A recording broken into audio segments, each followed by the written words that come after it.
आप लोगों का एक बार से ऑनलाइन क्लास में फिर स्वागत है। आज हम लोग क्लास 9 का फिजिक्स चैप्टर मोशन टॉपिक पढ़ेंगे। यूनिफॉर्म मोशन है, नॉन यूनिफॉर्म मोशन। यह मोशन दो प्रकार का होता है। There are two type of motion, uniform motion है, non uniform motion. Uniform motion क्या है?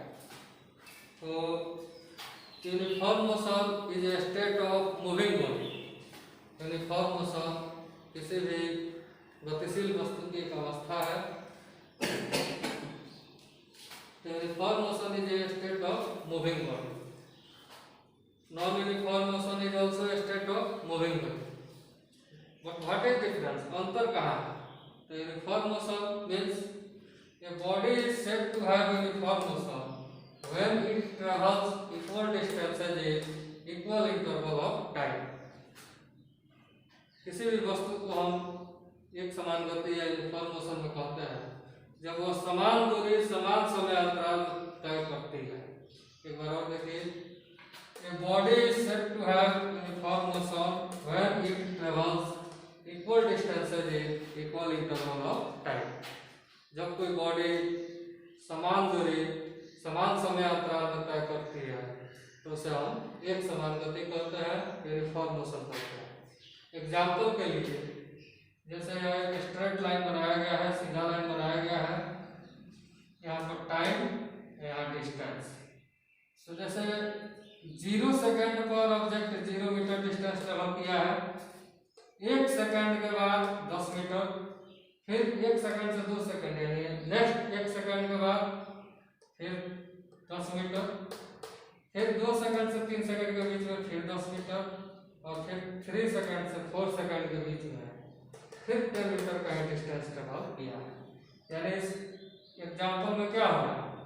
ए बॉडी ट्रेवल इक्वल डिस्टेंस है in equal interval of time. इस एग्जांपल में हम लोग देख रहे हैं कि प्रत्येक सेकंड में फिक्स टाइम इंटरवल है 1 सेकंड पर सेकंड में ऑब्जेक्ट कितना डिस्टेंस ट्रेवल कर रहा है? 10 मीटर। 0 से 1 सेकंड के बीच में 10 मीटर, फिर 1 सेकंड से 2 सेकंड के बीच में 10 मीटर, 2 सेकंड से 3 सेकंड के बीच में 10 मीटर, और 3 सेकंड से 4 सेकंड के बीच में 10 metre.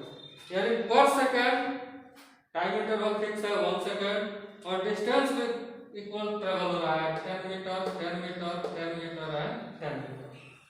It means what? This is the example of uniform motion. While in this condition, the body is travel equal distance in equal interval of time। तो जब किसी भी मोशन में कोई object equal distance equal interval of time में travel करता है तो उसे हम यूनिफॉर्म मोशन कहते हैं। So this is the example of a body moving with a constant speed। A body moving with a constant speed।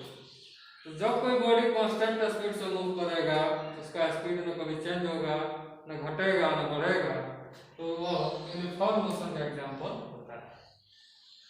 हमारा अगला टॉपिक है नॉन यूनिफॉर्म मोशन।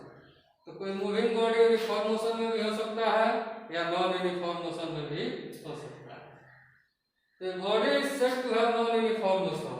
किसी बॉडी को हम लोग नॉन यूनिफॉर्म मोशन में कहते हैं when it travels unequal distances in equal interval of time। जब कोई body equal distance unequal distance equal interval of time में ट्रेवल करता है तो उसे हम नॉन यूनिफॉर्म मोशन कहते हैं। यानी इस मोशन में टाइम पीरियड फिक्स रहेगा, 1 सेकंड, 2 सेकंड, 3 सेकंड, यानी 0 से 1 सेकंड के बाद 1 सेकंड में कितना दूरी तय किया, 1 सेकंड से 2 सेकंड, फिर 1 सेकंड में कितना दूरी तय किया। तो इसमें पर सेकंड में डिस्टेंस ट्रेवल जो है बदल जाता है। टाइम इंटरवल तो फिक्स रहेगा लेकिन डिस्टेंस जो है वो बदल जाएगा, तो उस मोशन को हम लोग नॉन यूनिफॉर्म मोशन कहते हैं। जैसे एग्जांपल देखिए, ऑब्जेक्ट का पोजीशन है 0 सेकंड पर 0 मीटर, 1 सेकंड के बाद 1 मीटर, यानी फर्स्ट 1 सेकंड में कितना डिस्टेंस ट्रेवल कर रहा है? 1 मीटर। फिर अगले 1 सेकंड में 1 सेकंड से 2 सेकंड, यानी फिर 1 सेकंड के बीच में कितना मीटर ट्रेवल कर रहा है? 2 मीटर। फिर 2 सेकंड से 3 सेकंड के बीच में कितना मीटर ट्रेवल कर रहा है? 1.5 मीटर। 3 मीटर से 4.5 मीटर जा रहा है। 3 सेकंड से 4 सेकंड के बीच में कितना डिस्टेंस ट्रेवल कर रहा है? Only 3.5 metre. 4 सेकंड से 5 सेकंड के बीच में कितना डिस्टेंस ट्रेवल कर रहा है? 1 मीटर ट्रेवल कर रहा है। और फिर 5 सेकंड से 6 सेकंड के बीच में कितना ट्रेवल कर रहा है? 2 मीटर। यानी टाइम इंटरवल फिक्स है पर सेकंड। डिस्टेंस ट्रेवल इन पर सेकंड इज डिफरेंट। कभी 1 मीटर है, कभी 2 मीटर है, कभी 1.5 मीटर है, कभी 3.5 मीटर है। यानी इक्वल इंटरवल ऑफ टाइम में अनइक्वल डिस्टेंस ट्रेवल हो रहा है। तो इस मोशन को हम लोग नॉन यूनिफॉर्म मोशन। तो जब कोई बॉडी नॉन यूनिफॉर्म मोशन में कहा जाएगा तो इसका मतलब होगा कि इक्वल इंटरवल ऑफ टाइम में डिस्टेंस ट्रेवल अनइक्वल हो जाएगा। तो अनइक्वल डिस्टेंस ट्रेवल का मतलब हुआ non uniform motion. Equal interval of time में इक्वल डिस्टेंस ट्रेवल का मतलब होगा यूनिफॉर्म मोशन। अब हम लोग पढ़ेंगे स्पीड। स्पीड बताता है कि कोई ऑब्जेक्ट कितना तेज गति से मूव कर रहा है या कितना स्लो गति। तो speed tells us about that how the object is moving fast और slow. It means speed tells us that rapidity of object, कितने तेज गति से या कितने स्लो मोशन में ऑब्जेक्ट मूव कर रहा है। किसी भी ऑब्जेक्ट के स्पीड को डिस्क्राइब करने के लिए हम लोग उस पर्टिकुलर टाइम में डिस्टेंस ट्रेवल और उस ऑब्जेक्ट के द्वारा लिया गया टाइम टेकन देखते हैं। कितने time fix interval of time में ऑब्जेक्ट कितना डिस्टेंस ट्रेवल करता है, वही उसके स्पीड को बताने का काम करता है। तो स्पीड को ट्रेवल करने के लिए पर्टिकुलर पॉइंट पर कोई ऑब्जेक्ट चलना शुरू करता है और कुछ दूरी तय करता है, उसी को जब डिवाइड किया जाता है तो हमारा स्पीड निकलता है। The distance travel bye a body per unit time. किसी भी ऑब्जेक्ट के द्वारा जो डिस्टेंस ट्रेवल होता है पर यूनिट टाइम में, इकाई समय में, over A short interval of time. Time interval एकदम शॉर्ट होना चाहिए, जितना छोटा से छोटा हो वही स्पीड कहलाता है। तो the distance travel bye a body per unit time over a short interval of time is called its speed. The speed of a moving body may be expressed as the relationship speed is equal to distance travel in short interval of time by time interval. Speed is equal to distance travel by time interval. Speed is a scalar quantity. Speed एक scalar quantity है क्योंकि speed में केवल magnitude होता है, इसमें direction नहीं होता है। If a body covers a distance s in time t, अगर कोई body s distance t time में ट्रेवल करता है तो इसका speed v, then its speed v is given by v is equal to s by t. If a body travels distance s in time t, then its speed v is given by v is equal to s by t. अब हमारा अगला topic है units of speed.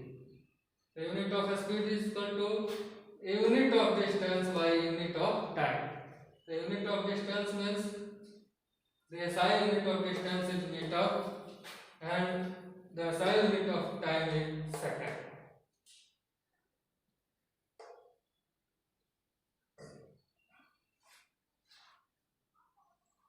The SI unit of time is second and the SI unit of distance is meter. Now SI unit of speed is equal to meter by second.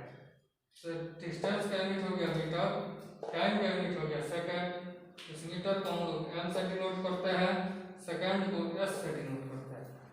SI unit of speed क्या हो गया? m by s या metre per second. इसको ऐसे भी लिखा जा सकता है मीटर पर सेकंड। जो ऑब्लिक का साइन है इस पर पढ़ा जाएगा, या s जब ऊपर जाएगा तो इस पर एक negative -1 metre per second ms to the power -1। thus the SI unit of speed is metre per second. स्पीड का SI यूनिट हो गया metre per second. It is written as metre per second और ms पर माइनस 1। अब हमारा अगला topic है average speed. The average speed of a moving body is equal to the ratio of total distance travel by the body to the total time taken by it cover that distance. किसी भी object का average speed जब निकालना होता है तो उस object body के द्वारा जितना डिस्टेंस ट्रेवल किया जाएगा उसके सब डिस्टेंस को जोड़ लिया जाएगा और उसको ट्रेवल करने में जितना समय लगेगा उस टोटल टाइम को ऐड करके उससे डिवाइड कर दिया जाएगा, एवरेज स्पीड निकल जाएगा। आज के क्लास में इतना ही, फिर हम लोग अगले क्लास में पढ़ेंगे अगला टॉपिक। तब तक के लिए धन्यवाद।